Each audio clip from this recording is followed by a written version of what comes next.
Hello friends, daily classes में आपका स्वागत है। दोस्तों, राजस्थान जीके के टॉप 100 क्वेश्चंस हम देखने वाले हैं जो सीधे सीधे आगामी परीक्षाओं में आपको देखने को मिल जाएंगे। ये 100 सेलेक्टेड रामबाण प्रश्न मैंने आपके लिए लिए हैं जो सीधे सीधे एग्जाम में आपको देखने को मिलेंगे। देखो, अभी जितने भी आपके एग्जाम होंगे उसमें जो भी डाउटफुल क्वेश्चंस है वो नहीं लिए जाएंगे। जैसे नए ज़िले बना दिए तो उसकी क्या क्या बाउंड्री है, कितना एरिया, इस तरह के क्वेश्चन से नहीं लिए जाएंगे। इस वीडियो भी मैंने एक दो क्वेश्चन इस तरह के लिए हैं ताकि आपको पता रहे कि किस तरह के क्वेश्चंस की तैयारी आपको करनी है और किस तरह के क्वेश्चन से छोड़ने हैं।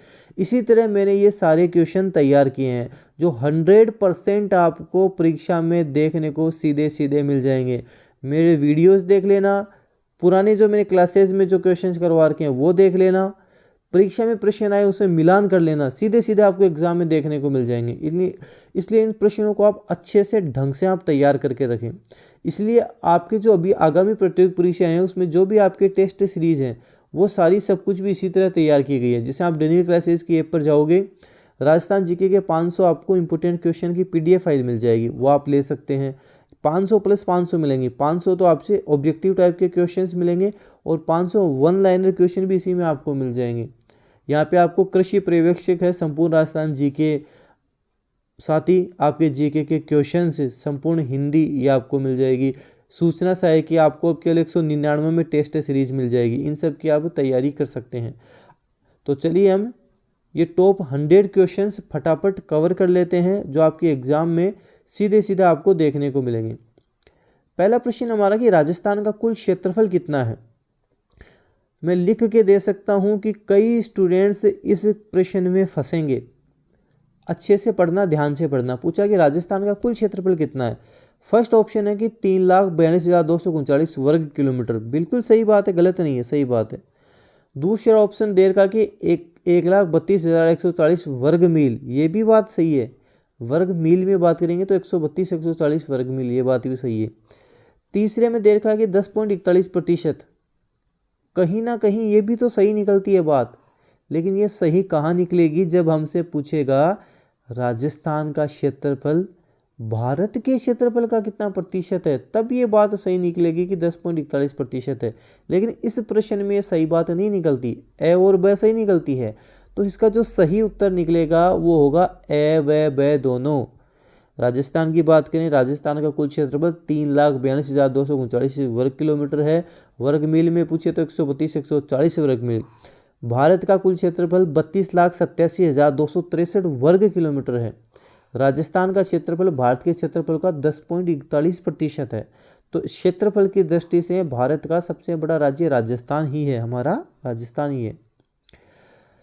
राजस्थान का कौन सा जिला अंतर्राष्ट्रीय सीमा नहीं बनाता है।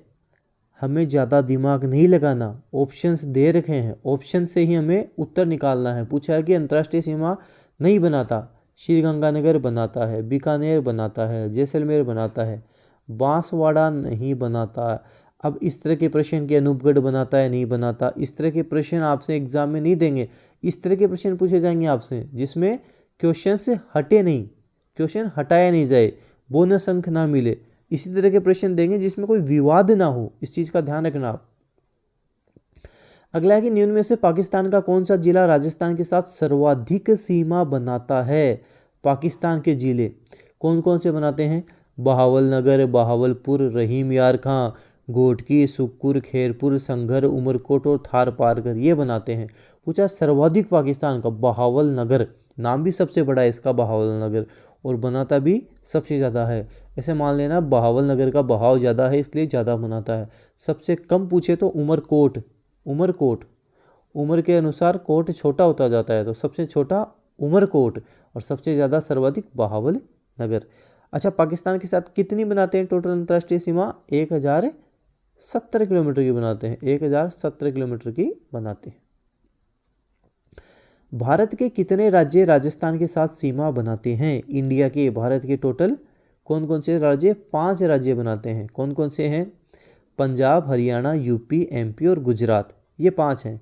पंजाब 89, कोई पंजाबी कुछ भी नई चीज़ लाएगा तो क्या बोलेगा 89, तो 89। हरियाणा 1262, हरियाणा 1262। यूपी 877, यूपी में जाट कितने जाट 8 और हमेशा रहते हैं 7-7, तो 8-7-7 877। एमपी सर्वाधिक 1600, एमपी सर्वाधिक 1600 और गुजरात 1022, जिसको हम याद करने के लिए बोल सकते हैं 10 बाई।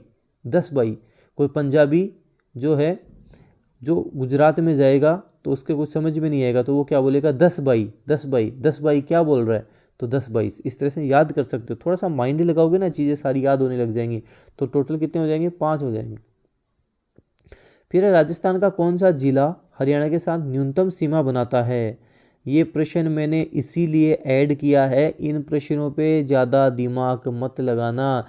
जब 33 ज़िले थे तब इसका उत्तर हम जयपुर करते, अगर जब 33 ज़िले थे तब इसका उत्तर हम जयपुर करते, और इसी तरह का प्रश्न आए और यही ऑप्शन है तब जयपुर आंसर कर सकते हैं हम। लेकिन इस तरह के क्वेश्चंस आपसे एग्जाम में नहीं पूछे जाएंगे। जो फंसने वाले क्वेश्चन है वो नहीं बनेंगे एग्जाम में। ये फंसने वाले क्वेश्चन है, जैसे बाउंड्री के क्वेश्चन हो गए। अभी तक ये जिले बन गए हैं नए जिले, इनका कोई एरिया नहीं पता है हमें।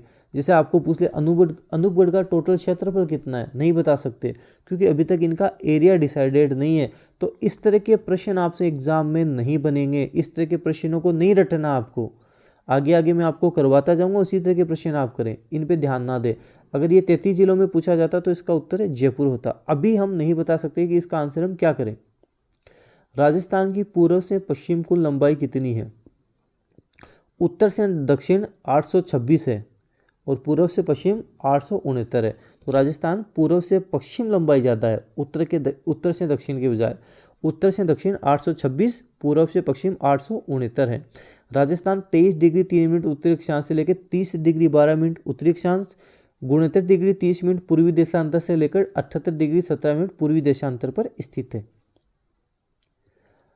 राजस्थान का अंतर्राष्ट्रीय सीमा के सर्वाधिक दूर शहर एवं जिला मुख्यालय, दूर पूछा तो बीकानेर कर दो, सीधा सीधा बीकानेर कर दो।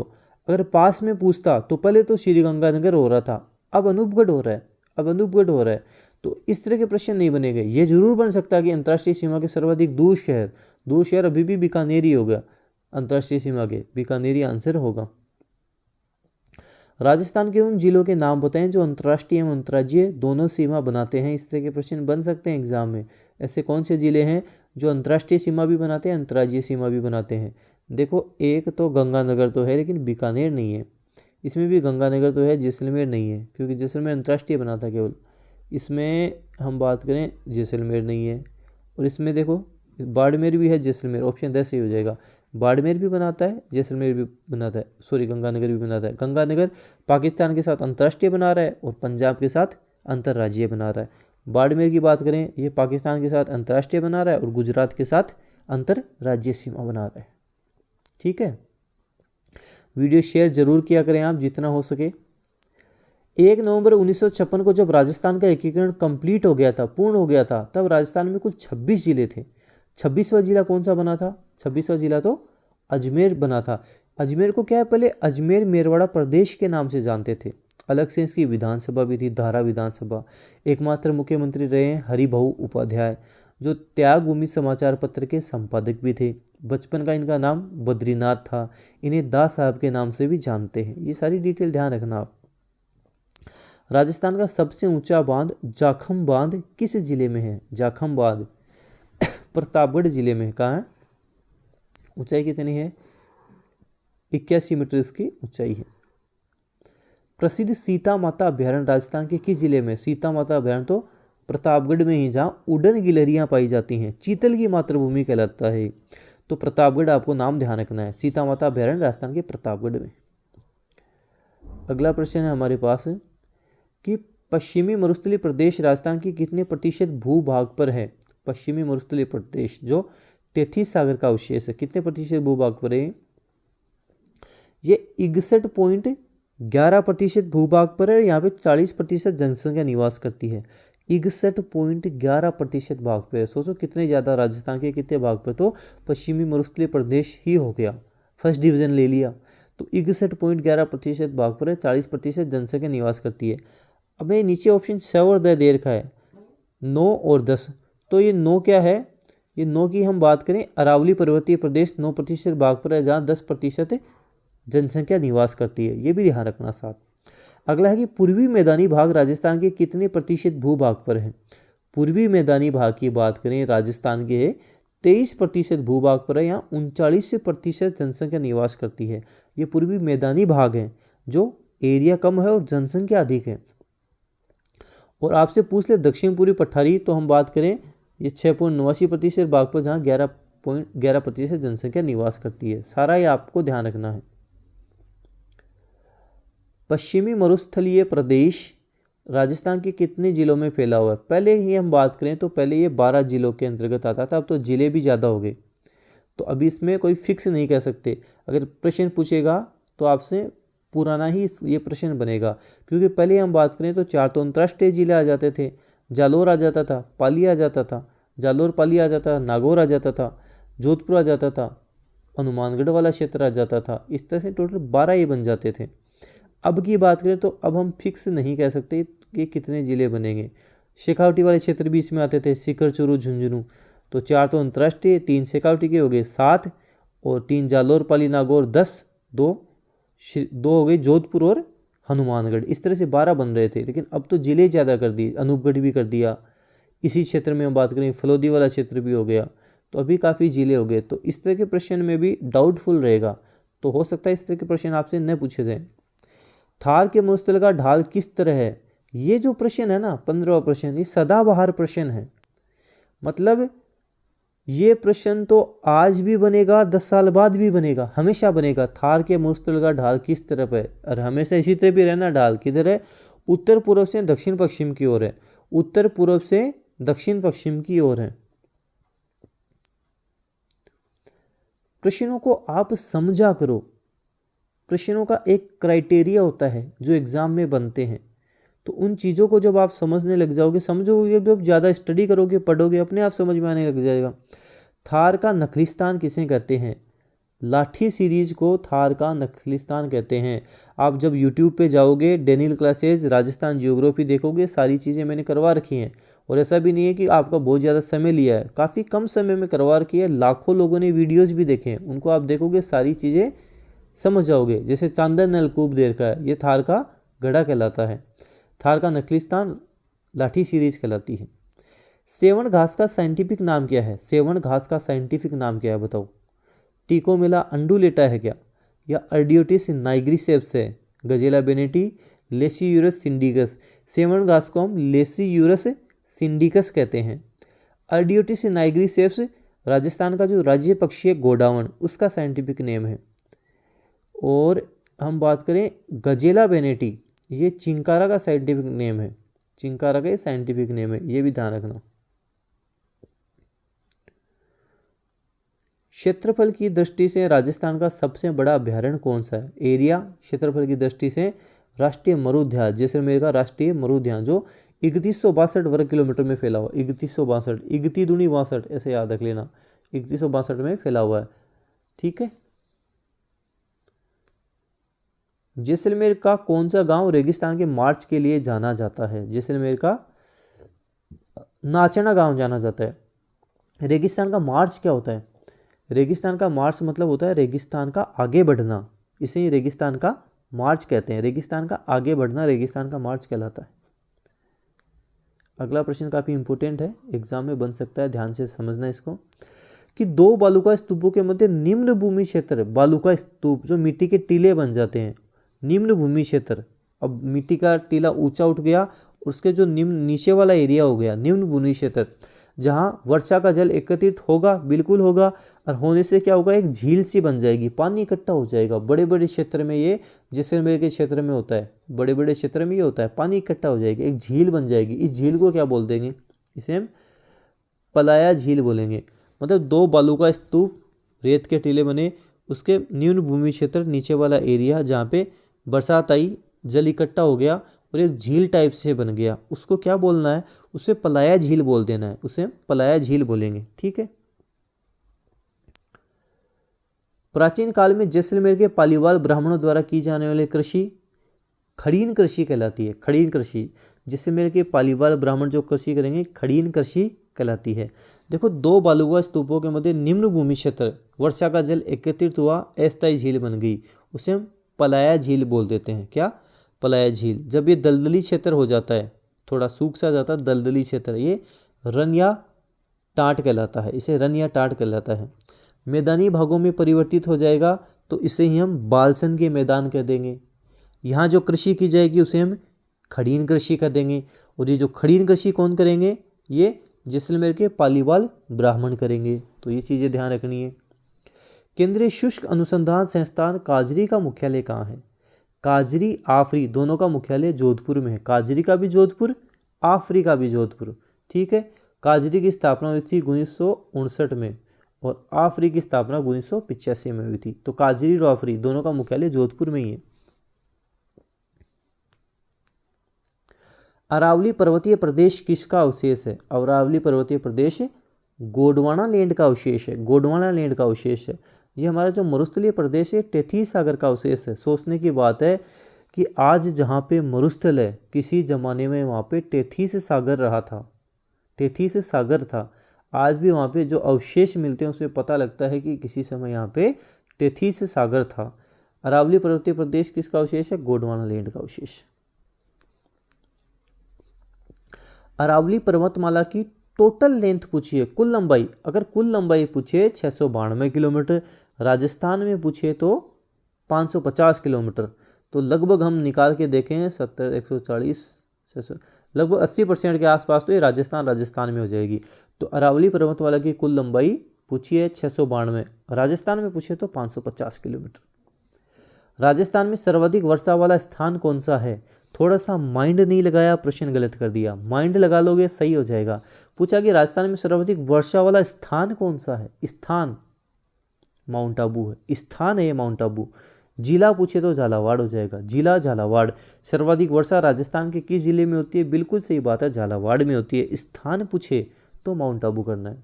अब ये चेरापूंजी तो राजस्थान में नहीं है भाई साहब। कई पूछेंगे चेरापूंजी हो सकता है क्या सर, इसलिए बता रहा हूँ। केवड़ा की नाल, फुलवारी की नाल व देबारी दर्रे हैं, ये जो पासेज होते हैं ना उसकी बात कर रहे हैं। केवड़ा की नाल, फुलवारी की नाल व देबारी दर्रे राजस्थान के किस जिले में है? राजस्थान की झीलों की नगरी में है, उदयपुर जिले में है।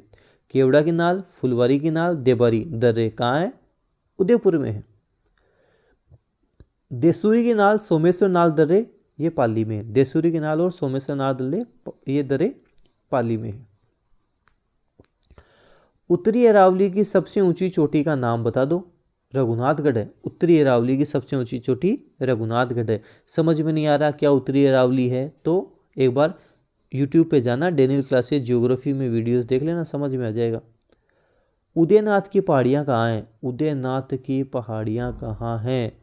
उदयनाथ, उदय से तो समझ में आ रहा है उदयपुर में है, लेकिन उदयपुर में नहीं है, जयपुर में भी नहीं है, सीकर में भी नहीं है। उदयनाथ की पहाड़ियाँ अलवर में है, राजस्थान के अलवर जिले में है। गुरु शिखर को संतों का शिखर किसने कहा? गुरु शिखर, राजस्थान की सबसे ऊंची चोटी गुरु शिखर कहाँ है? माउंट आबू सिरोही में है। इसको संतों का शिखर राजस्थान के इतिहास के पिता कर्नल जेम्स टोड ने कहा, जिनकी पुस्तक है annuls and antiquities of Rajasthan, जिसे राजस्थान के इतिहास का विश्वकोश भी कहा जाता है। हमारे राजस्थान को राजस्थान, रायथान, रजवाड़ा ये सारे नाम किसने दिए थे? कर्नल टोड ने दिए थे। राजपूताना नहीं दिया था, राजपूताना जॉर्ज थॉमस ने दिया था। एग्जाम में पूछ लिया था राजपूताना किसने दिया। जब एग्जाम में पूछा राजपूताना किसने दिया, आंसर करना था जॉर्ज थॉमस। ठीक है, बच्चे उसमें टोड करके आ गए, फिर मेरे को पूछ रहे हैं कि सर गलत हो गया, जबकि मैंने 100 से ज़्यादा वीडियो में ये बताया कि जब राजपूताना पूछे तब आपको जॉर्ज थॉमस करना है। 100 से ज़्यादा बार ये बात मैं बता चुका हूँ, तो ध्यान नहीं दोगे तो प्रश्न गलत हो जाएगा। वागड़ की गंगा, कांठल की गंगा, आदिवासियों की गंगा कौन सी नदी है? लूणी नहीं है, सोम नहीं है, चंबल नहीं है, माही नदी है। माही नदी को वागड़ की गंगा, काठल की गंगा, आदिवासियों की गंगा आदि नामों से जाना जाता है। प्रतिवर्ष आदिवासियों का कुंभ कहे जाने वाला बेणेश्वर मेला जो माघ की पूर्णिमा को लगता है, किन नदियों के त्रिवेणी संगम पर लगता है? सोम, माही, जाखम के त्रिवेणी संगम पर ये मेला लगता है। सोम, माही, जाखम। तो ये वाला ऑप्शन हम कर देते हैं, सॉरी ऑप्शन, इसमें हम करेंगे ऑप्शन से, माही, सोम और जाखम। चंबल नदी पर बने बांधों में से कौन सा बांध राजस्थान में नहीं है? राणा प्रताप सागर है, जवाहर सागर है, कोटा बैराज है। गांधी सागर बांध नहीं है। गांधी सागर बांध कहाँ है? मध्य प्रदेश में। ये तो मध्य प्रदेश में है। किस नदी को कामधेनु, नित्यवाही, बारहमासी, चर्मण्यवती आदि नामों से जानते हैं? किस नदी को जानते हैं? चंबल नदी को जानते हैं। ये रही चंबल नदी, जो सर्वाधिक बिहड़िया उत्खाद भूमि का निर्माण करती है। अगला प्रश्न है कि सर्वाधिक बिहड़िया उत्खाद भूमि का निर्माण तो चंबल नदी करती है। सर्वाधिक बिहड़ भूमि ये बना देती है। उबड़ खाबड़ जो भूमि होती है, जो बिहड़ भूमि होती है, जहाँ खेती भी नहीं की जा सकती, जहाँ पे आपने सुना होगा चंबल के डाकू। ये चंबल के डाकू कहाँ रहते थे? ये बिहड़ भूमि में रहते थे। बिहड़ भूमि में ढूंढना इनको बड़ा मुश्किल काम हो जाता है। कौन सा दुर्ग गंभीरी व बेड़च नदियों के संगम पर बना हुआ है? चित्तौड़ का दुर्ग बना हुआ है। चित्तौड़ का दुर्ग गंभीरी व बेड़च नदियों के संगम पर बना हुआ है। ये गागरोन का दुर्ग कहाँ है? गागरोन का दुर्ग झालावाड़ में है। काली सिंध व आहू नदियों के संगम पर है। गागरोन का दुर्ग झालावाड़। गागरोनी तोते भी यहाँ पाए जाते हैं। निम्न से काली सिंध नदी की सहायक नदी कौन सी है? उजाड़, परवन, निवाच, चोली, आमझर, आहू। कौन सी है? अच्छा, अपनी एक ट्रिक भी थी, उजाड़ वन नीचो आम। उजाड़ वन नीचो आम। उजाड़ से उजान, वन से परवन, नीचो नीचो निवाज और चोली, आम आम से आमझर और आहू। तो उपरोक्त सभी इसका उत्तर कर देना, उपरोक्त सभी। अगला कि निम्न से किस नदी को रुंडित सरिता कहते हैं? रुंडित सरिता। बाण गंगा, अर्जुन की गंगा। बाणगंगा नदी किस तरफ बहती है? भरतपुर की तरफ जाके आगे यमुना में मिलती है। लेकिन अब ये क्या हो रहा है कि यमुना में नहीं मिल पा रही। यमुना से पहले ये जो केवलादेव घना पक्षी अभ्यारण्य है, जो साइबेरियन सारस के लिए प्रसिद्ध है, जहाँ पे शीत ऋतु में साइबेरियन सारस आते हैं, उसके आसपास के क्षेत्र में ये विलुप्त हो जाती है, इसलिए इसको रुंडित सरिता कहते हैं। किस नदी को मृत नदी, नट नदी, हकरा, दृष्टति, सरस्वती आदि के नाम से जानते हैं? कौन सी नदी है? ये घग्गर नदी है। घग्गर नदी को जानते हैं। घग्गर नदी की हम बात करें, घग्गर नदी कहाँ बहती है? घग्गर नदी की बात करें, इसके किनारे, घग्गर नदी के किनारे एक सभ्यता, कौन सी सभ्यता? कालीबंगा सभ्यता, जो काफ़ी फेमस है। कालीबंगा सभ्यता की खोज अमलानंद घोष ने की थी। उत्खनन का कार्य बीबीलाल व बीके थापर ने किया था। कालीबंगा सभ्यता होगी, पीलीबंगा सभ्यता होगी, रंगमहल सभ्यता, ये सारी इसी तरफ की है। घग्गर नदी का विस्तार पाकिस्तान के बहावलपुर जिले में किस नाम से जाना जाता है? बहावलपुर जिला किस नाम से जानते हैं इसको? हकरा नाम से जानते हैं। किस नाम से? हकरा नाम से हम जानते हैं। घग्गर नदी के तल को स्थानीय भाषा में नाली कहा जाता है। नाली कहते हैं, स्थानीय भाषा में इसको नाली कहते हैं। किस नदी को स्थानीय भाषा में मसूरदी नदी कहा जाता है? काकनी या काकन्य नदी को स्थानीय भाषा में हम मसूरदी नदी कहते हैं। काकनी या काकन्य नदी को। किस नदी का प्रवाह क्षेत्र तोरावाटी कहलाता है? कांतली नदी का प्रवाह क्षेत्र तोरावाटी कहलाता है। सिक्कर की ये नदी, लेकिन अब वर्तमान में ये इसका जो क्षेत्र आ रहा है, ये नीम का थाना में भी आ रहा है। जो ये तोरावाटी वाला क्षेत्र है, ये नीम का थाना जिले में आ रहा है। ताम्रयुगीन प्रसिद्ध गणेश्वर सभ्यता, जिसे ताम्रयुगीन सभ्यताओं की जननी कहा जाता है, किस नदी किनारे विकसित हुई थी? कांतली नदी किनारे। किस नदी किनारे? कांतली नदी किनारे। राजस्थान की मीठे पानी की सबसे बड़ी कृत्रिम झील कौन सी है? जयसमंद झील है। मीठे पानी की सबसे बड़ी कृत्रिम झील मीठे पानी की कौन सी है? जयसमंद झील है। किस झील को ढेबर झील भी कहते हैं? ढेबर झील जयसमंद झील को ही कहते हैं। जयसमंद झील को ही कहते हैं। पिछोला झील उदयपुर में है। नक्की झील कहाँ है? माउंट आबू में है। अगला प्रश्न अच्छा प्रश्न है। जयसमंद झील में कुल 7 टापू हैं। छोटे बड़े कितने टापू हैं? 7। सबसे छोटा टापू कौन सा है? सबसे जो छोटा टापू है ना यहाँ पे, वो बड़ा प्यारा है, इसलिए उसका नाम भी प्यारा ही है। क्या नाम है? प्यारी। उसको प्यारी बोलेंगे। और सबसे बड़ा पूछ ले तो सबसे बड़ा घर में कौन होता है? बाबा होते हैं, बाबा। तो बाबा का भागड़ा सबसे बड़ा और सबसे छोटा प्यारी है। जयसमंद झील में कुल 7 टापू हैं। सबसे छोटा प्यारी, सबसे बड़ा बाबा का भागड़ा। राजसमंद झील का उत्तरी भाग किस नाम से प्रसिद्ध है? राजसमंद झील का उत्तरी भाग नौ चौकी के नाम से प्रसिद्ध है, जहाँ पर संगमरमर के 25 शिलालेखों पर मेवाड़ का इतिहास संस्कृत भाषा में बप्पा रावल से लेकर महाराणा राज सिंह तक लिखा हुआ है। यहाँ पे जो प्रशस्ति लगी हुई है इसे राज प्रशस्ति या राज सिंह प्रशस्ति के नाम से जाना जाता है, जिसके रचयिता रणछोड़ भट्ट तेलंग है। यह प्रशस्ति राजस्थान की, भारत की और लगभग संभवतः हम बात करें विश्व की सबसे बड़ी प्रशस्ति है। प्रशस्ति का मतलब किसी की प्रशंसा में लिखा गया लेख प्रशस्ति कहलाता है। राजस्थान की सबसे बड़ी प्रशस्ति कौन सी है? कौन सी है भाई साहब? राज प्रशस्ति है, राज प्रशस्ति। किस झील के किनारे गलकी नटरी का चबूतरा बना हुआ है? पिछोला झील के किनारे, पिछोला झील के किनारे ही एक गलकी नटनी है, उसका चबूतरा बना हुआ है। तो पिछोला झील ऑप्शन हमारा सही हो जाएगा। सिलीसेट झील कहाँ है? सिलीसेट झील तो अलवर में, सिलीसेट झील राजस्थान के अलवर जिले में है। कोलायत झील कहाँ है? कोलायत बीकानेर, कोलायत बीकानेर, कोलायत बीकानेर में है, तो बीकानेर हो जाएगा सही उत्तर। बालसमंद झील कहाँ है? बालसमंद झील जोधपुर में है, जोधपुर, बालसमंद झील जोधपुर में है। कौन सी खारे पानी की झील है? खारे पानी की झील कौन सी है बता दो इसमें। लूणकरण से डेगाना, ये तो खारे पानी की है, पहले ही सही हो गया। कुचामण ताल छापर, ये भी खारे पानी की है, मतलब दूसरा भी अपना सही है। थोप फलोदी, ये भी खारे पानी की है, अपना तीसरा भी सही है। तो अपने उपरोक्त सभी ही अपने सही हैं। राजस्थान में संभागीय व्यवस्था की शुरुआत राजस्थान के प्रथम मुख्यमंत्री हीरालाल शास्त्री ने की। ठीक है, सही बात है, हीरालाल शास्त्री ने शुरुआत की थी और इसके बाद में हीरालाल शास्त्री के बाद 1962 में इनको बंद भी कर दिया गया था। ये जो थी इनको बंद कर दिया था। बंद की हम बात करें, हरिदेव जोशी ने इनको बंद कर दिया था। राजस्थान में संभागीय व्यवस्था की शुरुआत राजस्थान के प्रथम मुख्य हीरालाल शास्त्री की। उस समय कितने संभाग थे? टोटल 5 उसमें संभाग थे। मोहनलाल सुखाड़िया ने इनको बंद किया था। संभागीय व्यवस्था को 1962 में मोहनलाल सुखाड़िया ने बंद किया था और बाद में हरिदेव जोशी ने वापस शुरू किया था। 26 जनवरी 1987 को राजस्थान के मुख्यमंत्री ने संभागीय व्यवस्था को पुनः शुरू किया था। बिल्कुल, हरिदेव जोशी ने पुनः शुरू किया था।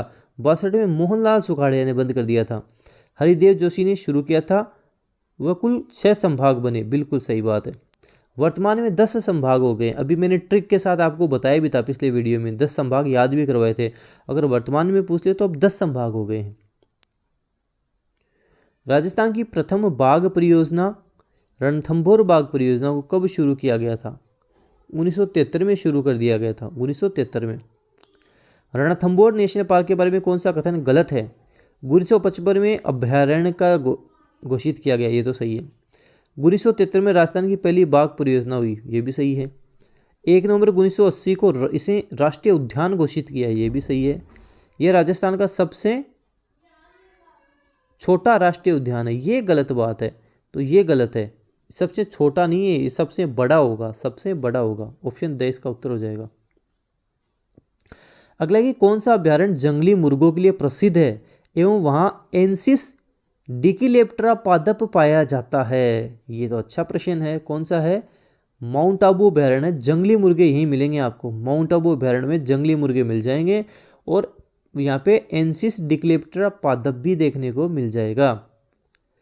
चीतल की मातृभूमि उड़न गिलहरियों का स्वर्ग आदि नाम से किसको जानते हैं? सीता माता अभ्यारण्य प्रतापगढ़ को जानते हैं, सीता माता अभ्यारण्य प्रतापगढ़ को जानते हैं। उस किले का नाम बताएं जिसका निर्माण कर्नल टोड ने करवाया। विजय सिंह पथी को भी कैद रखा गया था। ये तो टोडगढ़ है, अजमेर वाला टोडगढ़ का किला। यहाँ पे निर्माण टोड ने करवाया था इसका, और पथिक विजय सिंह पथिक, मूल नाम भूप सिंह गुर्जर, इनको यहाँ पे कैद रखा गया था। ताल छापर अभ्यारण्य क्यों प्रसिद्ध है? ये कृष्ण मृग के लिए, काले हिरणों के लिए प्रसिद्ध है और कुरंजा के लिए प्रसिद्ध है। तो ताल छापर अभ्यारण्य चूरू वाला कृष्ण मृग व कुरंजा के लिए प्रसिद्ध है। किस अभ्यारण्य को सांपों की शरण स्थली के नाम से जाना जाता है एवं यहीं से परवन नदी भी गुजरती है? ऐसा कौन सा अभ्यारण्य?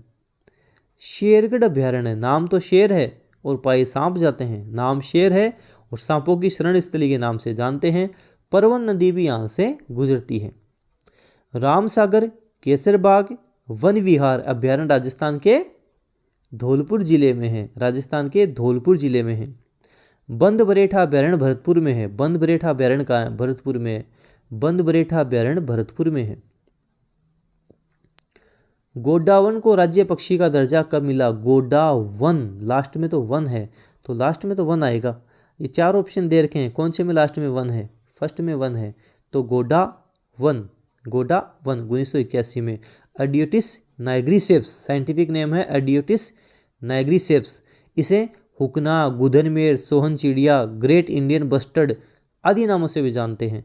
सोरसेन 12 में भी ये मिल जाएगा आपको देखने को, सोकलिया में देखने को आपको मिल जाएगा, और राष्ट्रीय मरुद्यान जैसलमेर में देखने को मिल जाएगा। हालांकि अभी तो ये विलुप्त होने की कगार पे आ रहा है, पूरे वर्ल्ड में लगभग 200 के आसपास ये बचे हैं, बहुत कम बचे हैं। राजस्थान का सर्वाधिक शुष्क स्थान फलोदी है। अब तो फलोदी खुद ही जिला है, तो फलोदी ही सबसे शुष्क स्थान है। जोधपुर की तो इसमें आवश्यकता ही नहीं है, ये तो खुद ही जिला हो गया।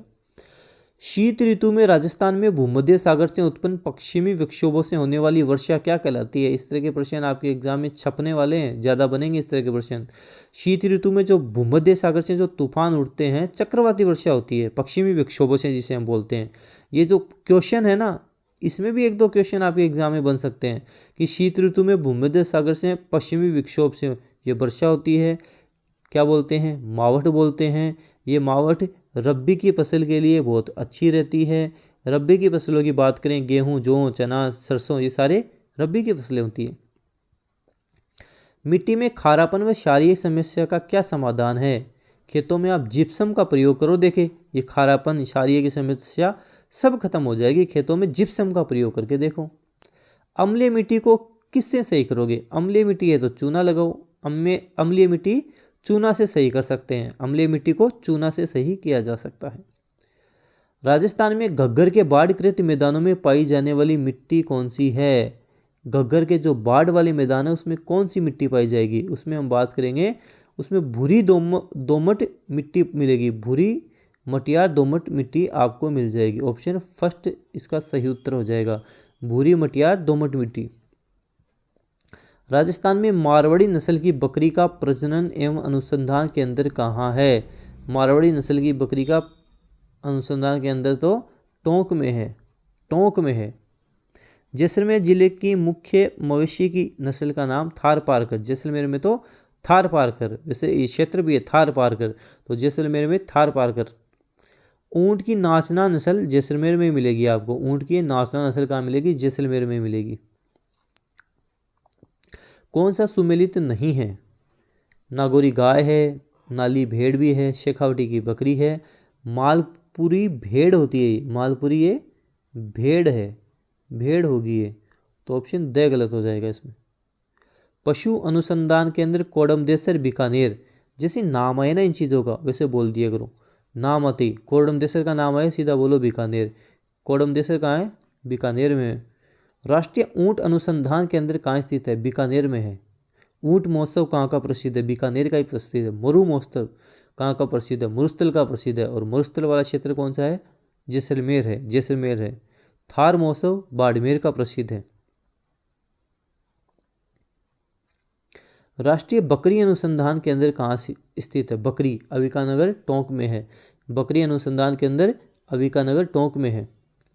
कौन सी बकरियों की नस्ल नहीं है? लोही तो है, बारबरी भी है, जखराना भी है, चनोथर नहीं है। ये बकरी की नस्ल नहीं है। बाड़मेर का मालानी क्षेत्र किस गोवंश का उत्पत्ति क्षेत्र है? बाड़मेर का जो मालानी क्षेत्र है आपको बताना है किस गोवंश का उत्पत्ति क्षेत्र। तो इसकी बात करेंगे, ये हमारे ऑप्शन ब सही हो जाएगा। थार पारकर का ये उत्पत्ति क्षेत्र, बाड़मेर का मालानी क्षेत्र थार पारकर का उत्पत्ति क्षेत्र है। राजस्थान में ऊन प्रशिक्षण संस्थान कहाँ है? राजस्थान में भेड़ ऊन प्रशिक्षण संस्थान कहाँ है? ये जयपुर में है। राजस्थान में भेड़ ऊन प्रशिक्षण संस्थान जयपुर में है। राजस्थान की सबसे पुरानी डेयरी पद्मा डेयरी अजमेर की है। पद्मा डेयरी कहाँ है? अजमेर में है।